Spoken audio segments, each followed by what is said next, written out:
زندگی کا بوجھ اٹھانا کسے کہتے ہیں، اس کا احساس ہر کوئی نہیں کر سکتا۔ ضعیفی کے باوجود ہمت جواں ہو تو ناممکن بھی ممکن بن جاتا ہے۔ ایک ٹانگ سے محروم یہ ہے محمد یار، جو پشاور کے صدر بازار میں رزق کی تلاش میں روز نکل پڑتے ہیں۔ زندگی کی بقا کی جنگ لڑتے لڑتے وہ اس عمر کو پہنچ گئے، مگر اب بھی رزق حلال اولین ترجیح ہے۔ معذور ہو گیا، اس واسطے سے میں سواگ بیچتا ہوں، نہ حکومت کچھ دے اور نہ کچھ دیتے۔ یہ کہانی صرف محمد یار کی نہیں، پیدائشی طور پر معذور محمد ظریف خاندان کے دیگر معذوروں کا بوجھ بھی اٹھائے ہوئے ہیں۔ میں بھی معذور ہوں، گھر میں تو اور معذور بھی ہے۔ کاروبار کے لیے ہم نے فارم دیا تھا، ابھی تک کچھ پتہ نہیں چلا، ابھی یہ میں بیچتا ہوں۔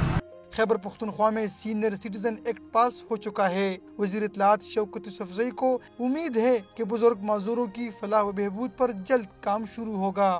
ٹرانسپورٹ ڈپارٹمنٹ ہے، ہاسپٹلز ہیں، سکولز ہیں اور مختلف جو ادارے ہوتے ہیں جہاں پہ ان کے ڈائریکٹلی اینڈ ڈائریکٹلی ان کی جو فیسلٹیز اس میں انوالو ہیں، ان ڈپارٹمنٹ کے ساتھ بات چیت ہو رہی ہے۔ تو قانون پر جلد عمل درآمد ہونے سے بزرگ معذور شہریوں کو مفت طبی سہولیات، مالی امداد اور مفت ادویات کے حصول میں آسانی ہوگی۔